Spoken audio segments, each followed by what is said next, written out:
Good day, welcome to my session ADF Mobile Best Practices for the Oracle Virtual Developer Days. My name is Luc Bors. I work as a principal consultant, technical architect for AMIS services in the Netherlands. I'm an Oracle ACE, and we from AMIS, we call ourselves friends of Oracle and Java because these are the core technologies that we are active in. We currently employ 3 Oracle ACEs and 2 Oracle ACE directors. And we are an Oracle Platinum partner. We have several partner specializations, one of which is ADF. I was involved in beta testing of ADF Mobile last year, and since then I've been working on several projects with ADF Mobile for different customers from all over the world. So currently I'm involved in writing a book on ADF Mobile for Oracle Press. And this book should be finished by the end of the year and contains many best practices, and several of the best practices that are available from the book are also discussed in this presentation. When looking at the framework ADF Mobile and the overview of all components involved in the framework and in the ADF mobile application, you will probably notice right away that this is way too much to cover in a 15 minutes best practices presentation. So for this presentation I will focus on the ADF model, which is used for data processing, data retrieval, and somewhat on the ADF mobile AMX view that is used to build the user interface. So building applications with ADF mobile requires the understanding of some core concepts.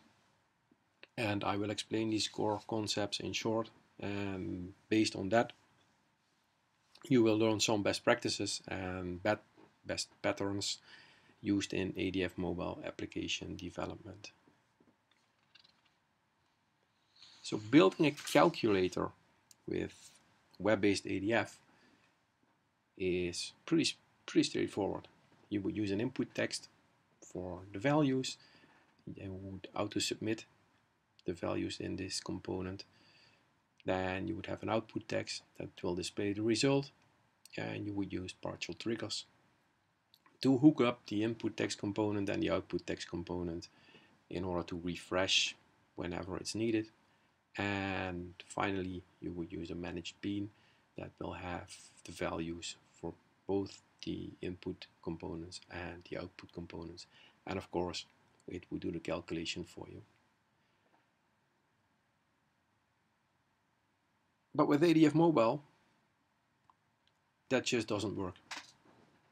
So ADF Mobile does not know the concept of auto-submit and the concept of partial triggers.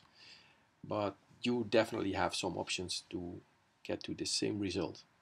So the first option is to use application scope variables, and the second option that you have is to use the propertyChange pattern. So the application scope variables are based on memory scope that is available throughout the ADF mobile application. And in this example that is taken from the ADF Mobile Developers Guide, you see the use of the application scope to actually add the values of 2 input sliders and display the result of this addition in an output text component. This looks very simple. It actually is very simple, but as far as I'm concerned, you should not use application scope variables for this purpose. You should use application scope variables for information that has to be available throughout the whole application, but not necessarily to do something simple like calculations. So in this case, I would prefer the second approach, and that is the approach where we use property change events. Now these property change events are raised when the individual attribute of a model object is changed. And it's actually very simple in JDeveloper to create all necessary code involved in using this property change pattern. So when you use the generate accessor wizard from JDeveloper, you can also create property change support in the setter methods, and this is a checkbox that you can check. It's highlighted in red. What it does is it will generate the call to the fire property change method in the setter of all available properties. And additionally, it will create an add property change listener and a remove property change listener method, so the property change listeners can register and unregister themselves with this object. And this whole pattern is exactly what we would use for our simple calculator. And I will show it in a demo. So in JDeveloper, I'll show you the mobile calc class, which is used in the calculator. So this class contains several properties. One, of course, for the input component, the other one for the second number, and finally one for the result. And notice that already here is the property change support and all the getters and setters involved in this calculator. So the set number one will actually call out to the fire property change and inform the framework that this value is changed. And after that, it calls out to the set result, which actually adds number one and number two, and then also calls out to the fire property change. So the page involved in this is a very simple page. As mentioned, it only contains 3 components, no button whatsoever, no auto submit, no partial triggers, just a number and the second one, and finally the result, which are all hooked to the mobile calc bean class and will retrieve the value from there. So here is the demo calculator app on my iPhone simulator, and when I open it, you will see some very simple input components and output components. And when I put a value in there, for instance 10, and I say done, you see the grand total is recalculated. And for the second one, let's do 25. And again, the grand total is recalculated. And this is a very simple way of showing how this property change listener pattern works.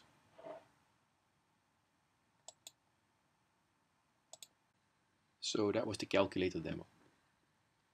And this was all based on the change of a simple attribute, in this case of type int. But what happens if you're working with collections? So if you work with collections, you can use the ProviderChange event. And this is raised when a collection changes on a model object. There are several options that we have here. So we can use this ProviderChange event when a new row is created, or when a row is deleted, or for instance when the whole collection needs to be refreshed. And there are several different things to look for. So when a row is created, you should use fire provider create. So the new row is inserted in the user interface without refreshing any other part of the page. When a row is deleted, you can use fire provider delete, and that row will be deleted in the iterator and is no longer visible on the page. And this also happens without refreshing any other parts of the page.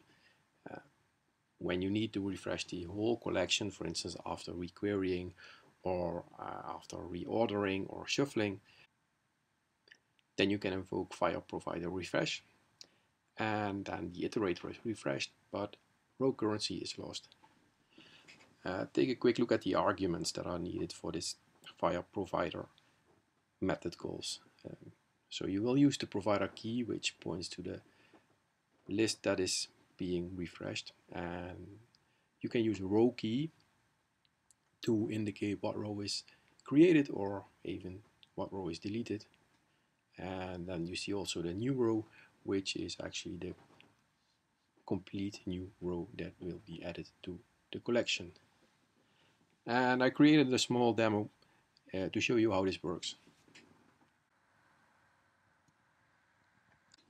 So when you open this project in this workspace in JDeveloper, I will show you 3 involved files. The first one is the employee list AMX page, and it will show a list with employees, and it contains several buttons. One button to add a new one to remove one to do some ordering, the other one to shuffle, and finally I have one that resets the whole app to its initial state. All these buttons refer to a bindings.something.execute, which are actually method bindings in the corresponding page definition, which you can see here. So we have a method action, and these method actions in turn are hooked via the DataControl to a Java class. I will explain this later on, but for now what we need to know is I have a list with persons, which is hard-coded. I don't use any external data sources yet. And in here there's several methods. One to do the reset, one to do shuffle, which does actually collections.shuffle, and this is to do some ordering, which does collections.sort. And down here we can add a new one, which adds a new person to the list, and we can remove one. And this add new one and remove one use the file provider delete for the remove one and the file provider create for the addition of a new person to the list. When we open the application on our iPhone simulator, you will see that there are several buttons on top. One to add, one to remove a person, button to order the list, to shuffle the list, and finally a button to reset the list. Now let's see what happens if we make Steve Mueller current employee and we add a new person to this list.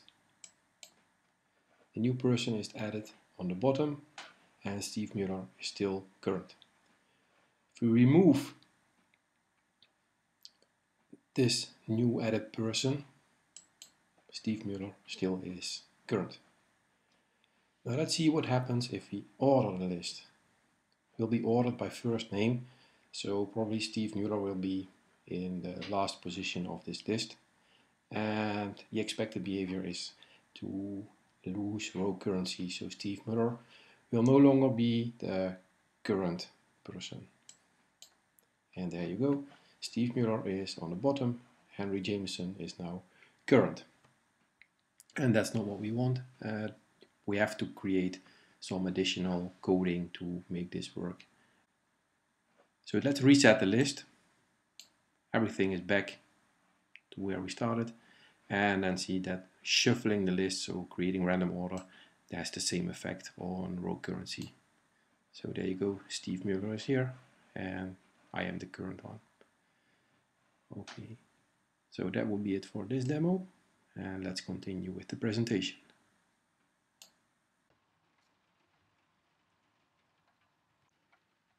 Let's take a look at the ADF mobile architecture. We did it earlier, and now we are going to focus on the parts of the architecture that ADF Mobile needs to retrieve its data. And for that, it's best to create a little bit more simplified overview. So as you can see in the simplified overview, ADF Mobile can get its data from the on-device SQLite database, and also from SOAP and REST services that reside on the server side. All of these require a somewhat different approach, and I will not get into all of these approaches, but I will use the SOAP XML service to explain how you can use web services as a data source, and from there on continue to build up to a certain pattern that can be used for all three kinds of data sources. If you want to use web services in your ADF mobile application, especially SOAP XML and REST XML web services, JDeveloper offers you a possibility to create a web service data control. And in this web service data control, you give that data control a name, and for SOAP services you need the web service definition language file, the WSDL, and for REST services you need to specify a connection that you want to use. After finishing the wizard, JDeveloper creates the data control for you, and you can use all available operations from that web service by dragging and dropping them from your data control onto your page. So you're on the left hand side, you see a data control that's expanded, and it contains two operations, which is find locations and get locations. And the find locations in this case needs a parameter and will return a collection of found locations. And JDeveloper actually creates an ADF mobile parameter form for you, which contains an input component to specify the argument that the web service needs, and also a button to actually invoke the data control method and indirectly also the web service operation.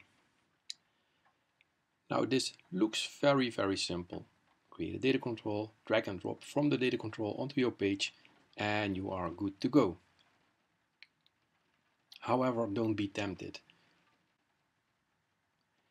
If you use this dragging and dropping, it will create a very tight coupling between the web service and your ADF mobile page, and you will not have possibility to do caching or reordering or enrichment or create mashups with results from different web services.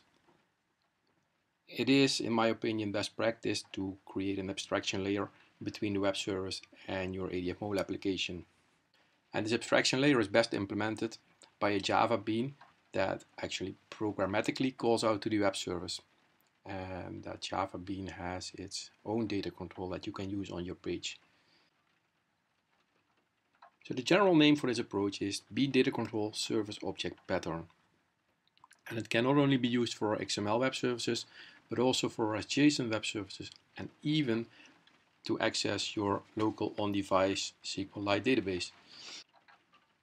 In this slide, you see a schematic overview of the pattern, and you will see the encrypted SQLite database, the web services that can function as a data source for the application. And if you want to use SOAP or REST XML web services, you can create a web service data control. If you want to use JSON services, you will need to use the REST service adapter. And if you use your SQLite database, you need to code JDBC. And all of this can be done in one Java class, which we can give a general name, service object.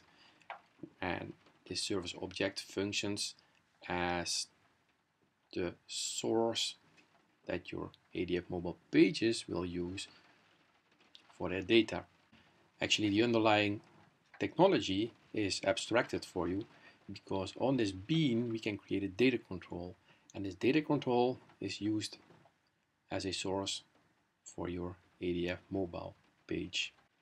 So all operations and all collections available from this service object, from this bean, will also be available on the data control that we create from it.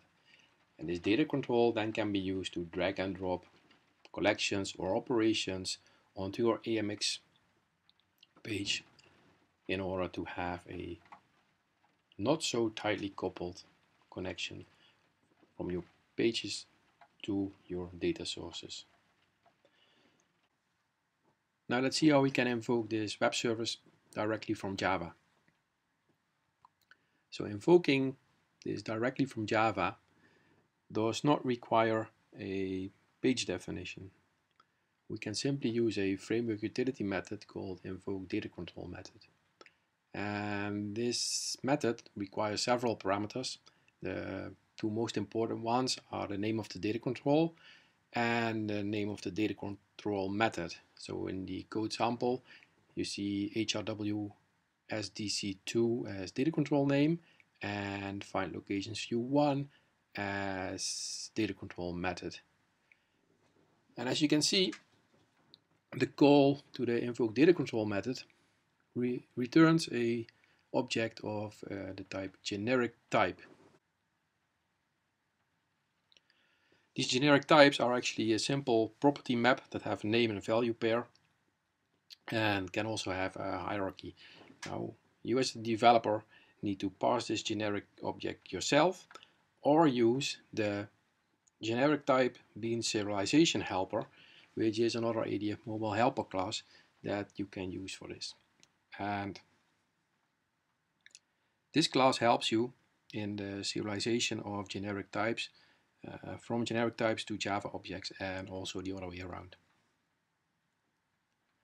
So one thing to keep in mind with using the invoke data control method is that the data control actually must be available in the databindings.cpx. There are several ways to get this data control entry into the databindings.cpx file. You can add it manually, but the easiest way is to simply drag and drop an operation from the data control onto a page, and then JDeveloper will create the entry in the data bindings file.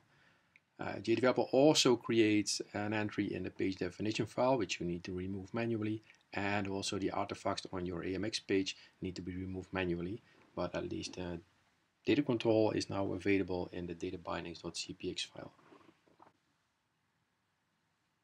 Now, to wrap this up, let's take a look at the advantages of this approach.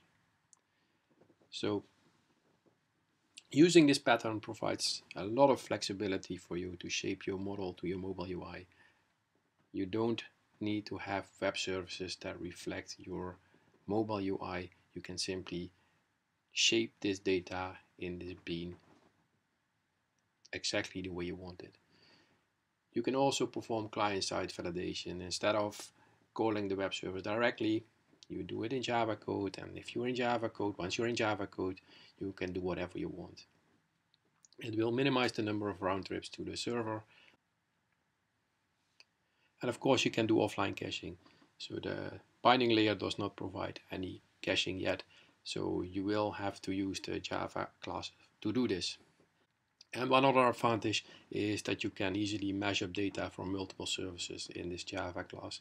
So you call out to all services you need, you will process the data, and you can do whatever you want with it. Now let's take a look at something completely different. Device interaction. Now, ADF Mobile exposes the device-specific features by means of a data control, a device features data control. And this component will show up in your data control palette as soon as you create a new ADF mobile application. This device data control, or device features data control, actually abstracts the codified Java API and allows you as an ADF developer to interact with the device in a familiar way. You can simply drag and drop operations from the device features data control onto your ADF mobile AMX page. So you can work with the on-device contact list, you can send emails, send SMS messages, you can even take pictures and retrieve images stored on the file system.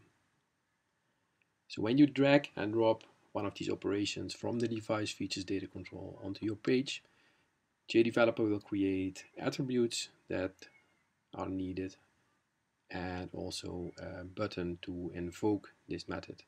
So for instance, if you drag and drop the send SMS operation from the data control to your page, JDeveloper would create a addressee input component and also a message input component, and finally a button to actually call out to this operation.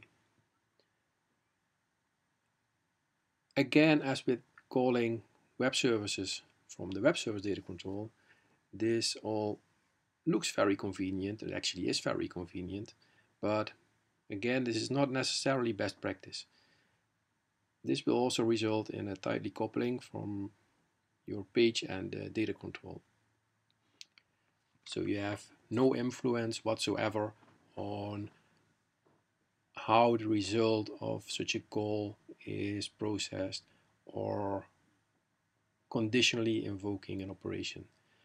But luckily we have a Java API available that allows you to interact with the device from Java code, which will give you more control and more flexibility. So how does this Java API work? So let's take the camera interaction as an example. So to take a picture, you need to create a Java class, and in the Java class you have to invoke the device manager.getPicture method in order to take a picture or actually get a picture.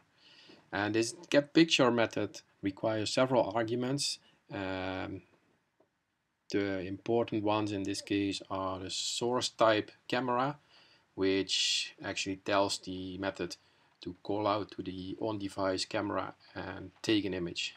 And the second one is the camera destination type file URI, which results in the image being saved as a file.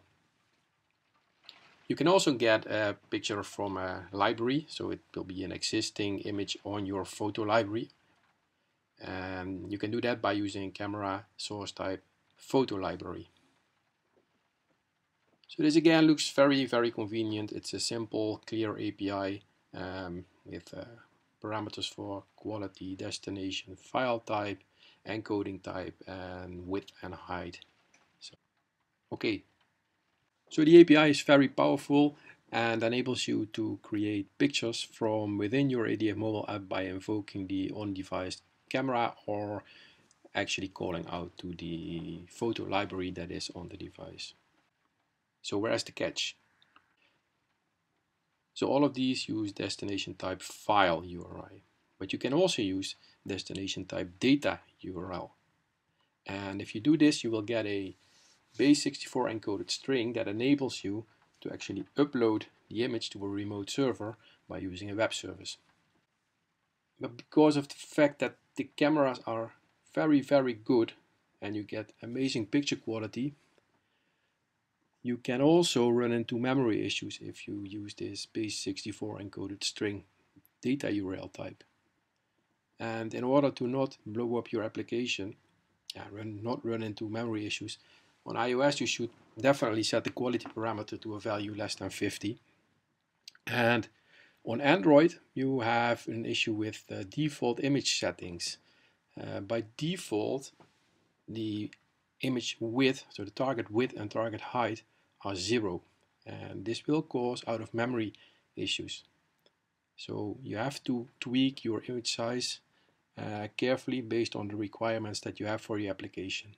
So you have to set target width and target height to appropriate values and not run into memory issues. So from a device interaction point of view, this recommendation is one of the most important ones, to tweak your image size and not get into memory issues. Now let's continue and have a look at navigation. So navigation in an ADF mobile app can be done in a declarative way by means of the action attribute on a button or link or list item. And so in this case, if you want to navigate from the locations to the detail, you have to invoke the detail navigation case. So in a code sample, on the list item, there's the action attribute with the value detail, and this will cause the application to navigate from locations to detail. The second component on this code sample is the set property listener, which transfers the ID of the current row to a page flow scoped variable in order to have this ID available also on the second page. And it will do this at the type of action, which is actually the tapping of the list item. Besides declarative navigation, there's also programmatic navigation. And programmatic navigation can be done in Java code. And again, I will show you a use case later on where programmatic navigation is a very handy thing to have available.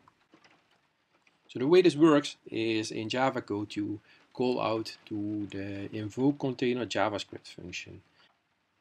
And this method takes 3 arguments. The first one is the ID of the application feature. And ADF Mobile uses this to determine the context of the JavaScript invocation. So the ID actually determines the web view in which this method is called. The second one is the name of the JavaScript method that should be invoked, which in this case is the doNavigation method. And finally, the third object is the navigation case that must be invoked. And this is obviously detailed because we want to navigate from locations to detail and use the detail navigation case for that. So if you do programmatic navigation, that is navigation in Java code, you have no access to the set property listener, which is specifically designed for action attributes and declarative navigation. So if you want to transfer the current row ID or current employee ID or current whatever ID to a context that is available in the second page, you have to do that in Java code. And for this we can use the value expression and set value on that value expression. So the value expression in this case is the page flow scope that might be not current ID, and then we set the value of that expression to the get current employee, which obviously is a method that is able to find out what the current employee is. So this programmatic navigation enables you actually to implement a very interesting use case, which I will call smart search or smart navigation. So imagine that you search locations and the results of the search activity is one single location. And usually this will show up in your list view, and after clicking that one single row you will navigate to the details page. And that is not really user friendly, I think. The preferred flow would be that if you only find one single row, the single row is displayed automatically in the details page instead of in a list page. It's obvious that this is what the user will do anyway, so why not open the detail automatically right away? And we can actually do that by using this programmatic navigation as discussed earlier. The only thing we need to do is, after calling the web service, we have to check if there is only one location available, and if that's the case, we simply navigate to the detail page. I'll show you in a demo how this works and how convenient it is for an end user. So let's open the iPhone simulator. So let's start up the app that we can use to investigate this smart search, smart navigation pattern. So this app has a search box, and when I enter no search criteria and invoke the search, it will return a whole list of different locations.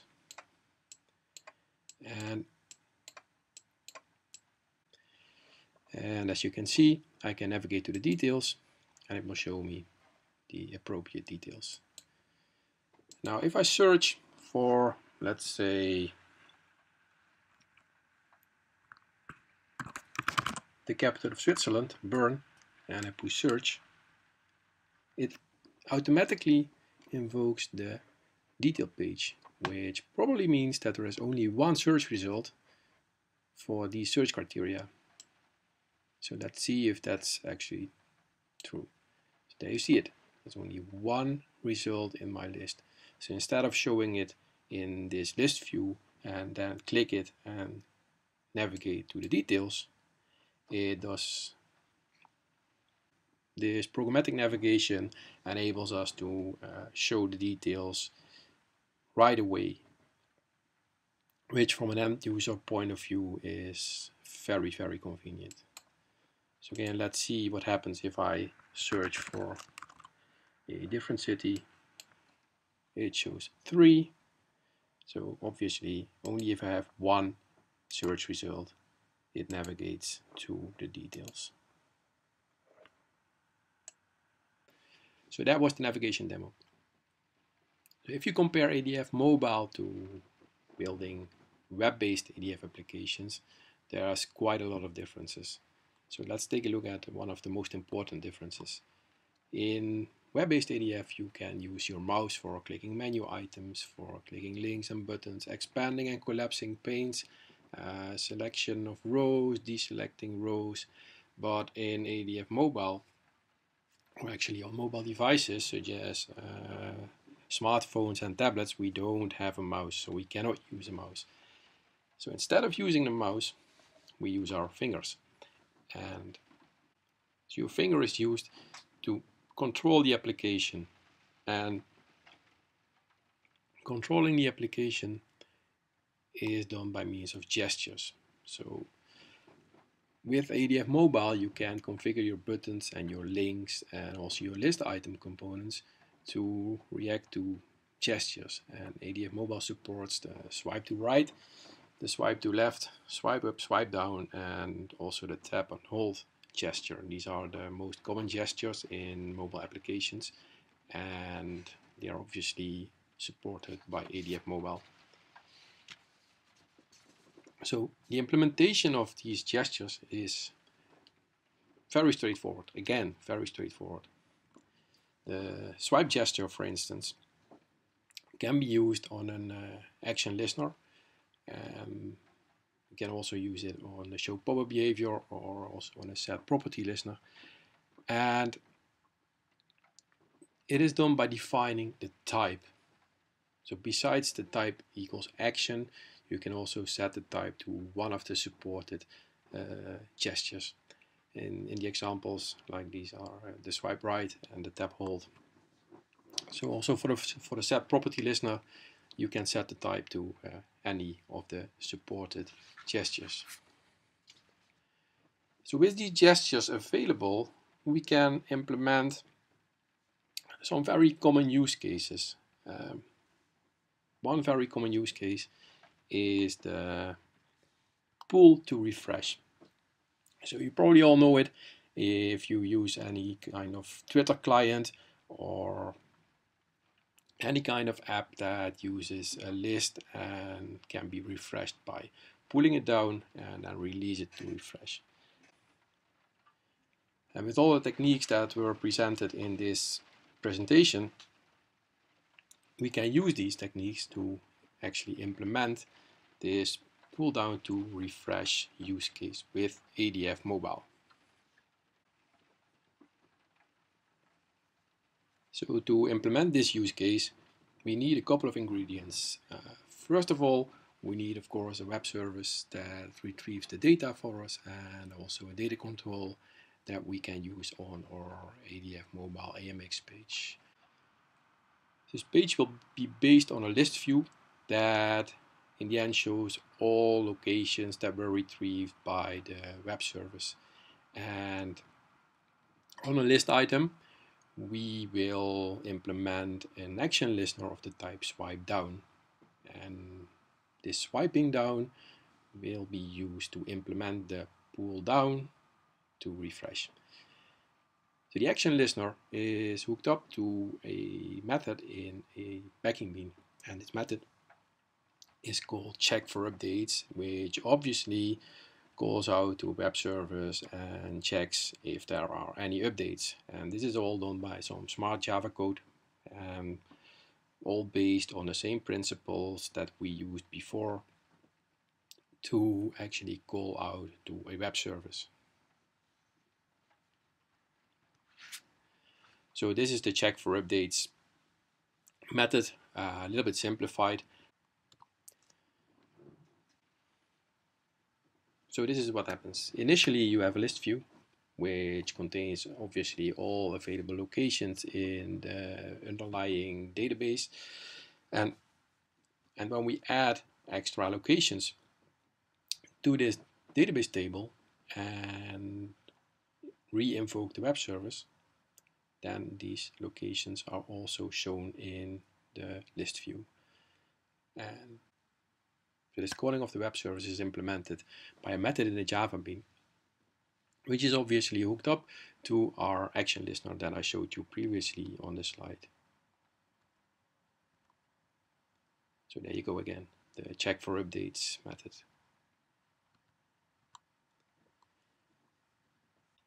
Now just to show you that this actually works, I will open the iPhone simulator and give you a quick demo of the pull down to refresh. So let's see how this pull to refresh pattern works. So first I have to open the app that implemented, and here it's again a list of locations, and when I pull down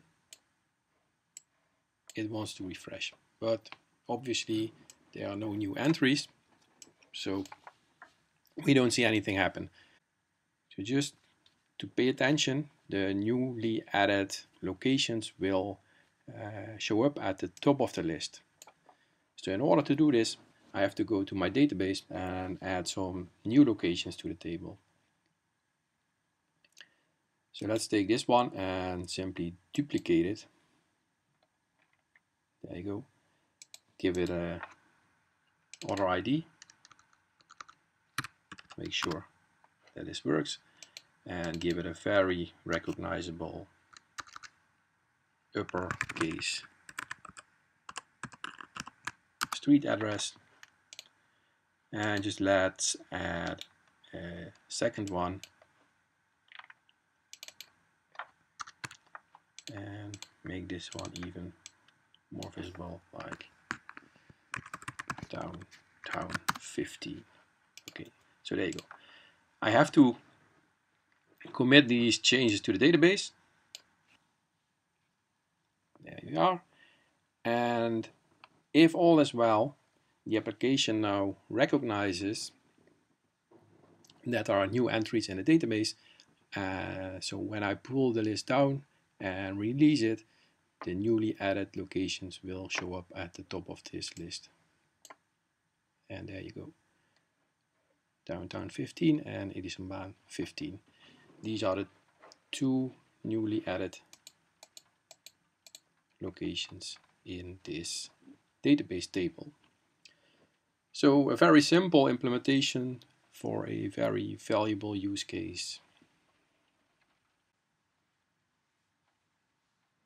So that was the demo for the pull down to refresh. I really like the use case, and it's something that, as far as I'm concerned, something that should be part of the framework. And so far I only used a phone to do my demos, and so building apps with ADF Mobile, you not only build for phones, but you probably also build for tablets. So in that case, you have to build applications for multiple types of screens. And we can do that in different ways. We can create unique content for phone and tablet. If you do that, you can use the diagonals. And if you do that, you can create a constraint on the feature content based on the diagonal screen size. I will get to that in a second. Another possibility is to use a router, and whenever you arrive in your task flow at this router, you can route the app to show different kinds of user interface. Another approach is that for phones and tablets you use only one page and then dynamically hide or show content based on the form factor. And finally, you can do absolutely nothing, and that means that you will let the user interface just stretch on larger screens, which in my opinion is not the best way to do it. But anyway, it's a quick way, it works, and if you want to, you can do it. So for making responsive applications, you can use these built-in attributes that are available for the screen width and screen height. And be careful, because whenever you change the orientation of your device, the size of the height and width will change.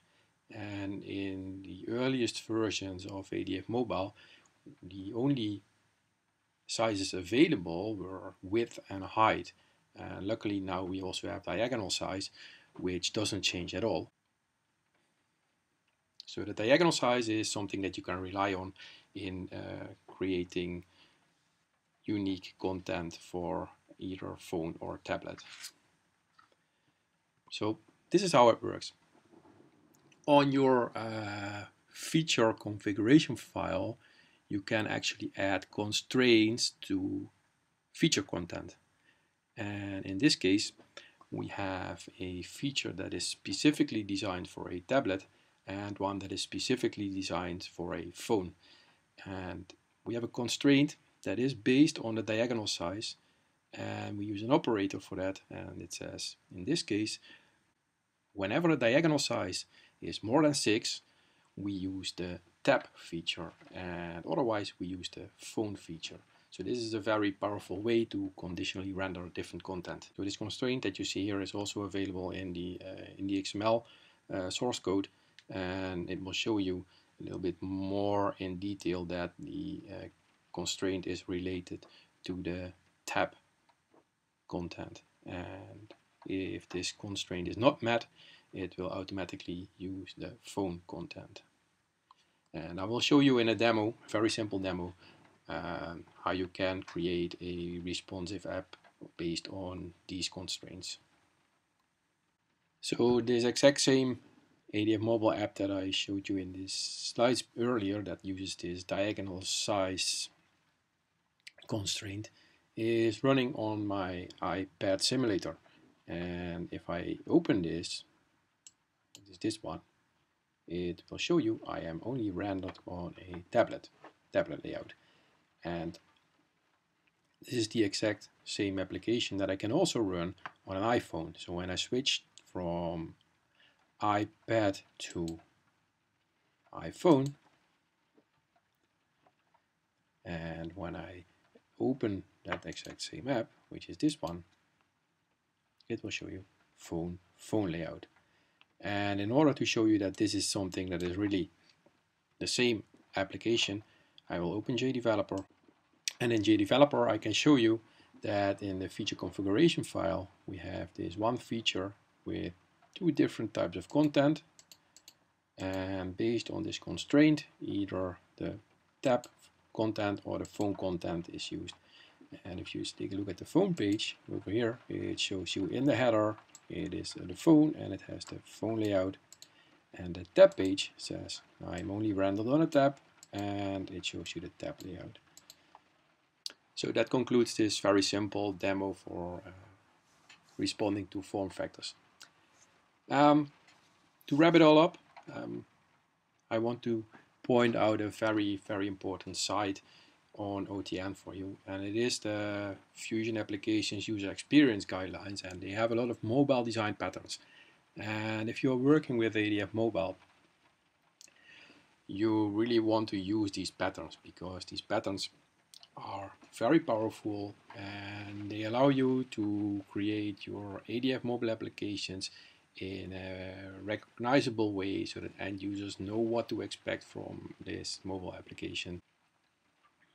So you can use these design patterns, and I will definitely encourage you to take a look at this site. And as you can see on the left side of this page, it has several kinds of mobile design patterns based on, or actually grouped on, specific types of functionality, searching, creation, several actions, and well, you can read the list for yourself.